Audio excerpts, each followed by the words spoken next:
France is supposed to be the dream, the most visited country on Earth, home to the world's most recognizable landmarks, the most celebrated cuisine, the most envied lifestyle, 6 weeks of paid vacation, a 35-hour work week, free universities, universal health care, generous pensions, strong labor protections. For decades, France sold the world a vision of what a modern civilization could look like. Prosperous, cultured, balanced. A country that had somehow solved the eternal tension between economic growth and human dignity. But behind the Eiffel Tower and the Champs-Élysées, behind the cafe terraces and the Michelin-starred restaurants, France is quietly going broke. Not dramatically, not overnight, but steadily, structurally, and with a speed that is accelerating. The four cracks that are destroying France's economy have been forming for decades. Politicians know about them. Economists have warned about them. And ordinary French citizens have rioted in the streets rather than face them. Welcome to the Wealth Records, where every video will change how you see money, history, and the systems controlling your life. If this is your first time here, hit subscribe and turn on notifications. And if you've already watched our Europe collapse video, you know exactly where this story is going. This is where money, power, and history collide. And nothing is ever as simple as it looks. If you're French or live in Europe, do you feel this happening around you? Drop a comment below. We read every single one. To understand how France reached this point, you need to understand what France actually is. Because France isn't just a country, it's an ideology. Since the French Revolution of 1789, France has been the laboratory of a very specific political experiment. The idea that the state is the solution to every problem, that government can and should provide everything: education, healthcare, housing, employment, retirement, culture. The French state doesn't just govern, it nurtures, it protects, it provides. And for most of the 20th century, that model worked beautifully. After World War II, France rebuilt itself into one of the world's strongest economies. The Trente Glorieuses, the 30 glorious years from 1945 to 1975, delivered annual growth rates of 5% and above. French industry boomed. Nuclear energy made France energy independent.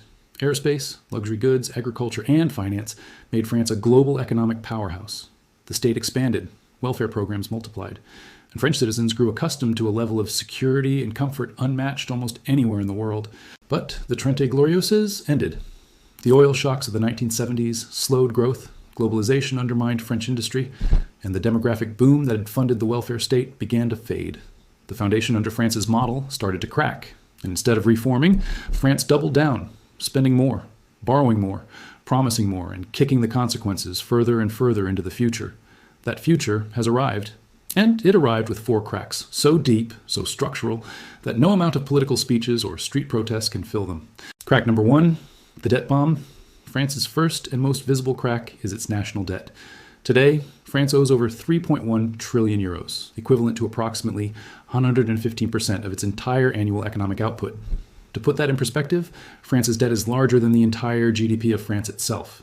Every French citizen, man, woman, and child, is born owing over 45,000 euros to creditors they've never met. And that number is rising every single year. Why? Because France spends dramatically more than it collects in taxes. The French government's budget deficit, the gap between what it spends and what it earns, has not been balanced in over 50 years. Since 1974, France has not once produced a budget surplus, not once in half a century. Every single year, France borrows more. Every year the debt grows. Every year the interest payments consume a larger share of the national budget. In 2024, France's interest payments alone exceeded 50 billion euros annually. That's money that cannot fund schools, hospitals, or infrastructure. It's just servicing old promises made by politicians who are long retired or dead. And the trajectory is terrifying. The European Union's rules require member states to keep deficits below 3% of GDP. France consistently violates this. In 2023, France's deficit hit 5.5% of GDP. The European Commission launched an excessive deficit procedure against France. The response from Paris? More promises to reform, no actual cuts, no structural changes, just political theater while the debt clock keeps ticking. But here's what makes France's debt uniquely dangerous. It's not just the size, it's the trend. Japan has a debt to GDP ratio of over 250% and still functions. Why? Because Japan's debt is held almost entirely by Japanese citizens and institutions. France's debt is increasingly held by foreign investors, investors who can lose confidence overnight. Investors who can demand higher interest rates when they get nervous. And right now, they're getting nervous. French bond yields have been rising. The spread between French and German borrowing costs, a key measure of financial trust, has been widening. Markets are quietly sending a message that politicians refuse to hear. France is approaching the point where its debt becomes self-reinforcing, and where borrowing costs rise so fast that new debt must be taken on just to pay interest on old debt. It's a spiral that has destroyed every nation that entered it, and France is walking straight toward it with its eyes wide open. Here's the historical parallel that should terrify every French citizen. In 1789, the French monarchy went bankrupt. The state could no longer service its debts. It could not fund the army. It could not pay its officials. It could not feed its people. King Louis XVI called the Estates General for the first time in 175 years, desperately seeking new tax revenues.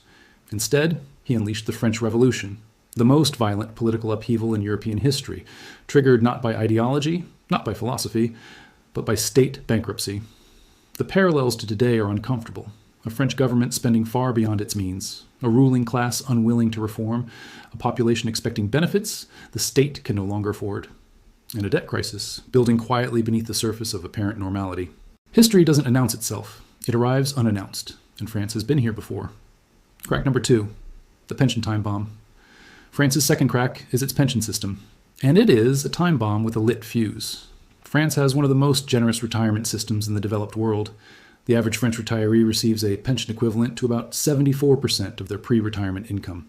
Compare that to the United States at 49% or the United Kingdom at 29%.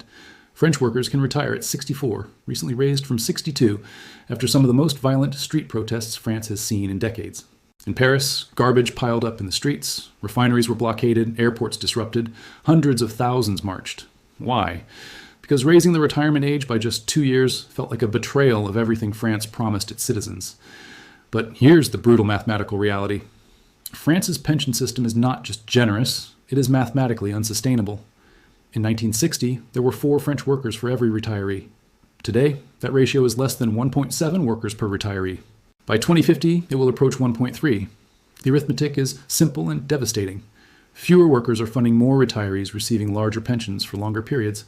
The pension system's annual deficit is measured in tens of billions of euros, and it grows every year, not because of mismanagement, not because of corruption, but because France is aging, because French birth rates have fallen below replacement level, because French life expectancy keeps rising, because the demographic foundation that made the pension system possible has collapsed.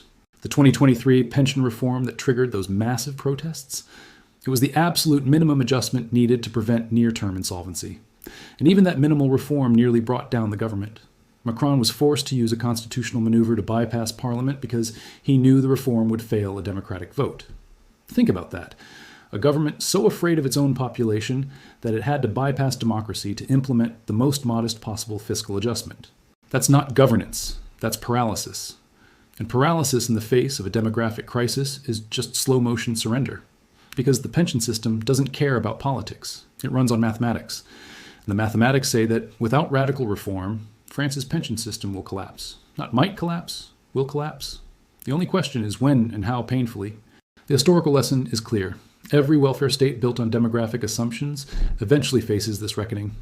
The Roman grain dole, free food distributed to Roman citizens, expanded for centuries until it consumed an unsustainable share of the imperial budget. Emperors who tried to reform it faced riots and sometimes assassination. Those who didn't watched the treasury drain. France is living this same story. A population addicted to promises the state made when demographics were favorable. A political class too cowardly to reform those promises now that demographics have turned. And a fiscal crisis building silently beneath the noise of everyday life. Crack number 3, the productivity collapse. France's third crack is perhaps the most culturally sensitive, because it requires saying something that strikes at the heart of French national identity. France is not producing enough. The famous French work-life balance, the 35-hour work week introduced in 2000, the 6 weeks of mandatory paid vacation, the generous sick leave, the extraordinarily strong employee protections, these are not just social policies. They are economic choices, and those choices have consequences. French workers are productive per hour. France ranks highly in hourly productivity compared to other developed nations. But when you measure output per person or per year, the picture changes dramatically. Because French workers work fewer hours, take more vacation, retire earlier, and are significantly harder to hire and fire than workers in competing economies.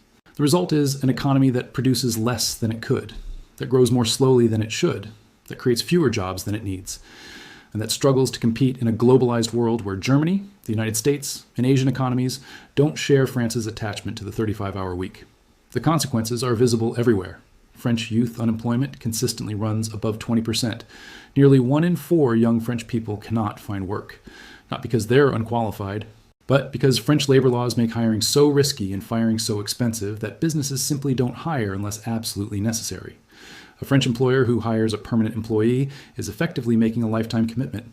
Letting that employee go requires months of legal process, generous severance payments, and often lengthy court battles. So businesses don't hire. They use temporary contracts. They automate. They relocate. They do anything except hire permanent French workers. The result is a two-tier economy. Insiders with permanent contracts enjoy extraordinary protections and benefits. Outsiders, typically young people and immigrants, cycle through temporary positions with no security and no future. The very labor laws designed to protect workers are destroying opportunities for the next generation.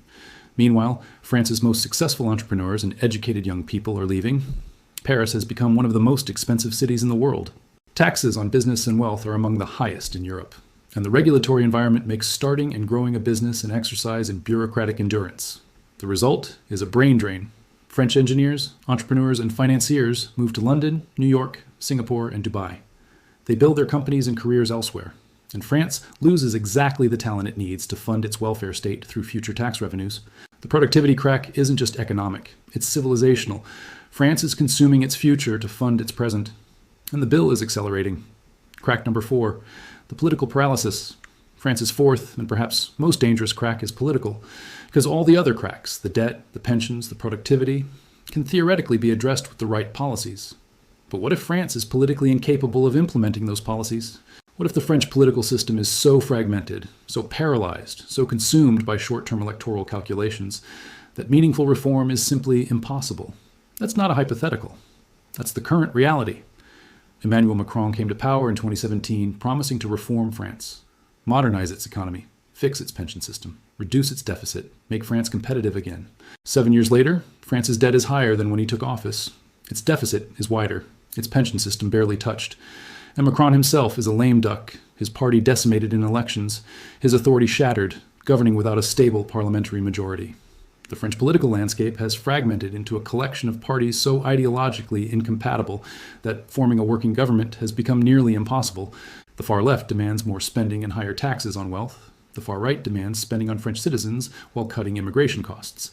The center tries to balance impossible equations, and nothing gets done. Meanwhile, the debt clock ticks, the pension deficit grows, the young people leave, and the creditors watch. This political paralysis isn't new. France has a long history of governments unable to implement necessary reforms. The Fourth Republic, which governed France from 1946 to 1958, went through 21 governments in 12 years. It collapsed not because of external enemies, but because of internal political dysfunction. Charles de Gaulle created the Fifth Republic, specifically to give France strong executive power that could override parliamentary gridlock. But even that system is now breaking down. When Macron bypassed Parliament to pass pension reform, he exposed the fundamental weakness at the heart of French governance. A state that can only reform by avoiding democracy is a state that has lost legitimacy. And a state that has lost legitimacy cannot ask its citizens to accept sacrifice. The circle is vicious and tightening. No reform without legitimacy. No legitimacy without democratic mandate. No democratic mandate for painful reform. No alternative to painful reform. France is trapped. And the trap is closing. So here's the brutal truth about France. The dream was real. The Trente Glorieuses actually happened. French workers did build one of the most comfortable, secure, and cultured societies in human history. That's not propaganda. That's genuine achievement. But the model that created that dream was built on specific conditions. Cheap energy, a young, growing population, strong industrial base, low debt, geopolitical stability. Every one of those conditions has changed, and France refused to adapt. It kept spending as if the Trente Glorieuses never ended.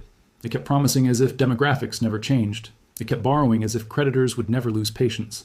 And now, 50 years of accumulated choices are compressing into a crisis that can no longer be deferred. France is not going to explode overnight. It's going to erode, year by year, crack by crack, until the gap between what France promises and what France can deliver becomes impossible to ignore. The French Revolution of 1789 began with a debt crisis the state refused to face honestly. History has a dark sense of irony, and France has been here before. History doesn't repeat, but if you don't understand it, it will crush you all the same. France is learning that lesson right now, and the rest of Europe should be paying very close attention. If this gave you a new perspective, hit subscribe. The Wealth Records. History has the answers. I'll show you where to look.